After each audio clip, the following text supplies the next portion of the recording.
I have a special guest who we're going to try to patch in. I want to give him a little bit of introduction here. My friend Chris Culos, from some of my best friends in the business, O.A.R. We've gone on vacation together with our families. We've hung out countless times over the last 2 decades. And I have a lot of memories about him, but mostly I kind of want to just ask him about it. So we're going to do our level best to patch him in. Hopefully this works, and if it does, let's bring in Chris Culos.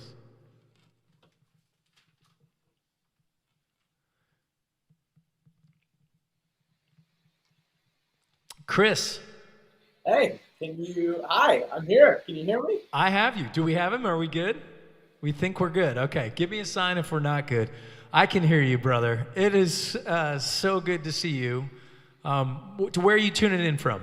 I'm at home in Nashville. But, okay. But you are a longtime Chicago resident, right? How many years did you live there? I lived in Chicago for 10 years and absolutely love it, still do. I mean, Chicago, man, those are my people. I know. Those are your people. I always associate you with Chicago. And, you know, the thing is, I have a lot of memories with you in Chicago. I want to talk about those. But I feel you your family has always felt Chicago to me. And so I have a little bit of a Chris Farley-ish interview I have for you, because what I kind of want to do is share a couple of memories, and then I have a blanket question that surrounds them, okay? I'm going to try not to be too wordy about this, but one of my great memories was when we were all on tour together in 2007, and the last night of the tour, me and the band came out, we sang a song with you guys, and we came out in our undies and feather boas. And I remember I tried so hard to find a picture of this today, but I'm pretty sure you're the only O.A.R. member who also pulled down his pants and did the tune that way. And I don't think your management was happy about it. Can you confirm or deny this experience? Can I say no comment? You can. No, I can absolutely confirm that. All right, so hang on to no comment, because I got a few more. Okay. And perhaps the most moving experience I've had with you, you came out and played. Can you explain the end of tour prank for people who might not know that? That's such a great. Oh, I mean, I almost don't want to explain it, because they're like, okay, these guys are. Well, no. For those of you that don't know, a lot of times you go on tour, and on the last night, pranks get played. And actually, O.A.R., you guys, in those early tours, you guys went hard on us. I mean, we'd come out and, like, snares would be taped together. There'd be powder on all the drums, you know. I remember you guys played Beach Boys' Pet Sounds Back at Me in the Monitor while I was playing a show. In front of, like, for a guy like me who'd been playing in front of about 75 people a night, I'm up there in front of 15,000 people, and I can hear, like, God only knows what I could. But sorry.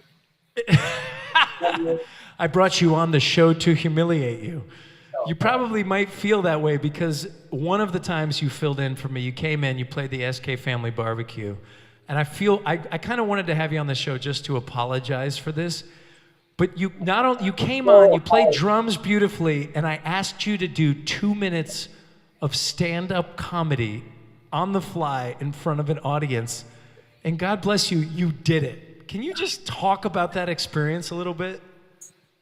I don't know if I have yet been able to register the trauma.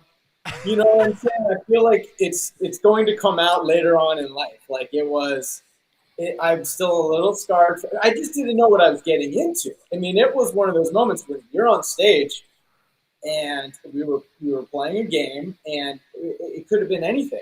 Wait, was it Truth or Dare? It might have been Truth or Dare. I can't. Version of, you didn't know what you were going to have to do. You had to do something. And what I pulled was a stand-up set. But for a length of time. It wasn't just like trying to just go up and just kind of wing it for a second and all right. No, it was the longest 2 minutes of my life. I get like, it makes my like armpits sweat to think of having to do it myself, and to take a guy who's like, you're one of those beautiful band members that's, you know, you're behind the drums, you're not a showy guy, you've been rock solid, you don't, and just to have thrust you into that, I can't believe that you said yes to this. Like, you've ever, did you call your wife? Did you call Katie that night? I've been able to do anything. And who knows? I feel like one day a video will surface, and it's gonna be absolutely humiliating. But in my mind, I feel like the whole room was like, oh, Chris, we're in this together. Like, we get what's going on in your head right now. Like, let's do this. And that so is cool. Yeah, I mean, the Kellogg community definitely, we had your back, but it also, I mean, you did an amazing job. And I'm formally and publicly apologizing in front of your hometown crowd here to say, okay. Another great memory I have is a couple years ago when we were in Indianapolis and we got rained out. The show got rained. It was a beautiful weather. You guys had sold a gazillion tickets to this show, and we'd sound checked. Then it rained so much we had to cancel it. And you and I, just the two of us, the promoter said, well, you can go see Chris Stapleton and Hank Jr. across town, and we went. And I remember we walked into that concert. And I wear a bandana sometimes, not trying to be cool. I'm 43 and I've been on the road for 20 years. I get to wear whatever the hell I want. So we walk in and this guy who clearly wanted to insult me goes, hey, Bon Jovi. And he's trying to insult me, but little does he know, I wanted to be Bon Jovi when I grew up. So I'm like, oh, thank you so much. But then I thought of you having to kind of like just exist alongside me. I mean, I don't know. I hope I've never been an embarrassment to you, Chris Culos. Never once. And in fact, one of my favorite photos is that one that you have up of me and you backstage. Not that I don't love the one of just all the other photos, but yeah, me and you backstage. I mean, that just captures every hang, in just one. It does, man. It does. It's home. Like I felt this way. I would call Kirsten, who's running the stream tonight. Our kids are upstairs, like Lord of the Flies style here, and we're like, good luck. But so, but pretty much from the maybe the third day of my first O.A.R. tour in 2005 with you guys on, including coming out and riding on the road with you guys and stuff, like it's always felt like the best parts of summer camp to me. You guys more than any band I've ever toured with, you are such genuinely incredible. I mean, it's a hang with your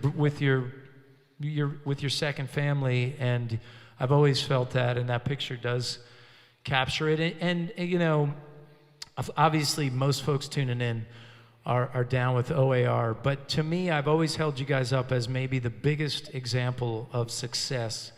Because I remember coming to see you one night at MSG, which is, for all intents and purposes, the biggest, greatest venue ever, And we walked in and someone yelled, hey, Chris, have a good show.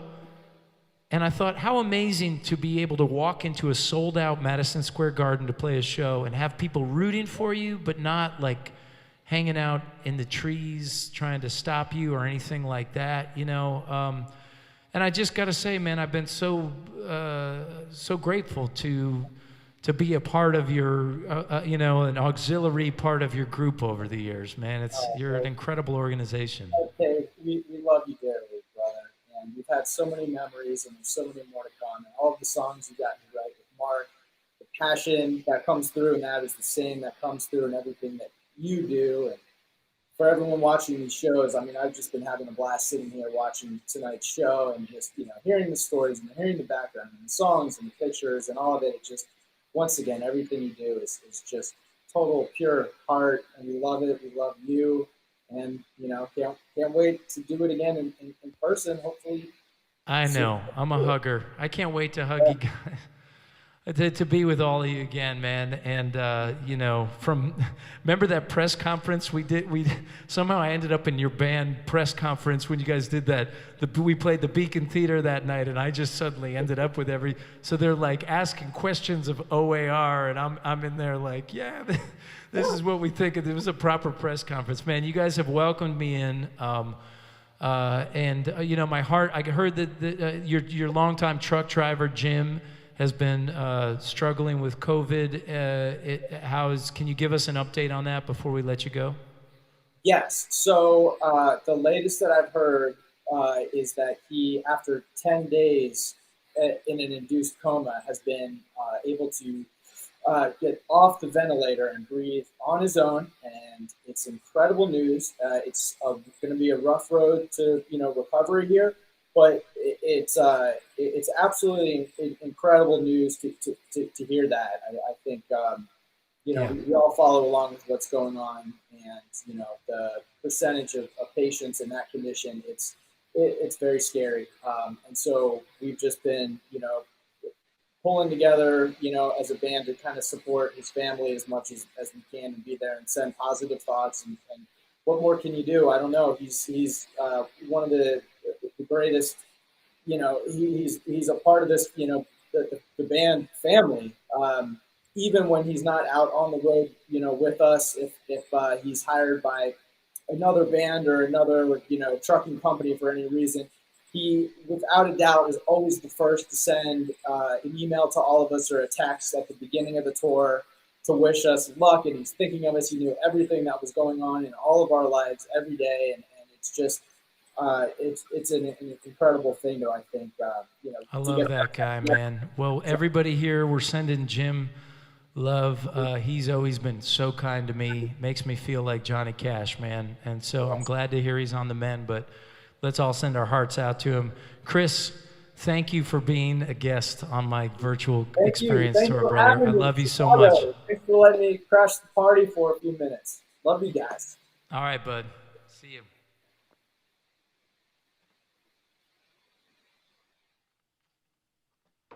Okay, so now this is something I'm going to try. I'm going to try one more thing, and then I'm going to get back to a couple more requests, hit your chapter, but there's really no greater respect you can show an artist than to share their music in whatever way is available to you. And this is a picture from the night we've all played Red Rocks together. This is Richie Sambora from Bon Jovi, who I never would have met, but I ended up singing Living on a Prayer with him. O.A.R. And there, once again, me crashing the, like Flat Stanley, crashing the party at Red Rocks. So I've never sung this song at one of my shows, but I wrote it with O.A.R., and they were kind enough. They've released it and brought life to it, and I'm going to give my swing to it tonight. It's called Caroline the Wrecking Ball. There's something about the way we fall apart. Everything that matters didn't matter from the start, and everyone around you played a part. The wrecking ball comes crashing through the buildings and the structures that you carry in your heart. And all I ever asked of you was just to be the woman that you wanted to. And all I ever asked.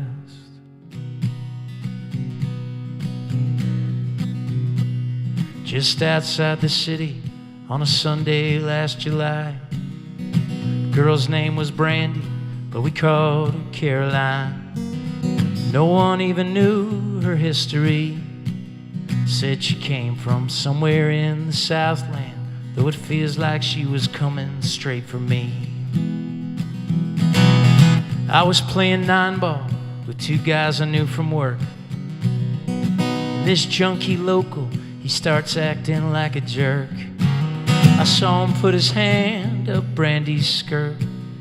I don't know what happened next. In retrospect, I lost my head and I think I went berserk.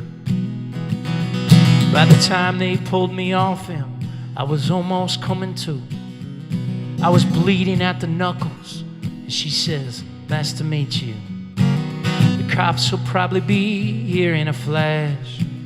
We hailed a cab, we both got in and watched that taxi driver slam his foot down on the gas. Must be a fool like me to be with a fool like you. Oh, must be a fool like me to be with a fool like you. But I ain't nobody's fool. The next few months we spent a lot of time in the bedroom. We laughed a lot, we drank a lot, we tried to shoot the moon.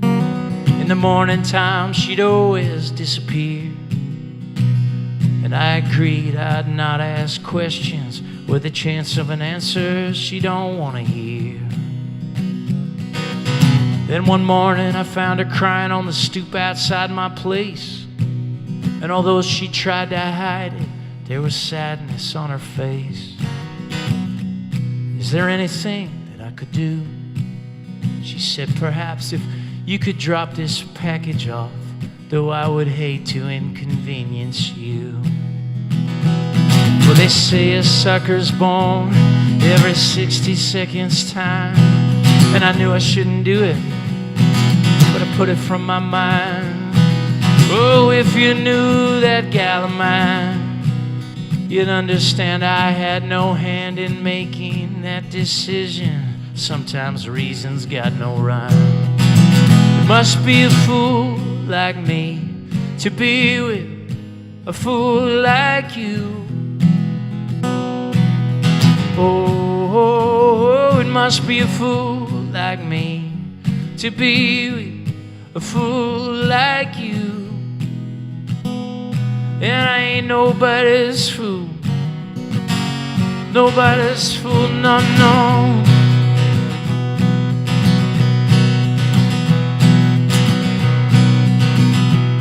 I knocked at the address she gave and I waited for a few. I looked inside the window and saw a kid with eyes so blue. Next thing I knew, a gun was in my face. And there's just some shit that you never can erase. Both my hands were shaking as the sun began to rise. I got back to the house and she was gone, and I'm not surprised. You could never ground a bird that needs to fly. Oh, and I got it too, that urge to move. Thanks to you, my wrecking ball, Caroline. It must be a fool like me to be with a fool like you. I said, oh yeah, it must be a fool like me to be with a fool like you.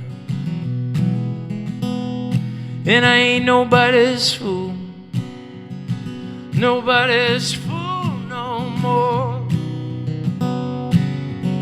Nobody's fool no more. Nobody's fool no more.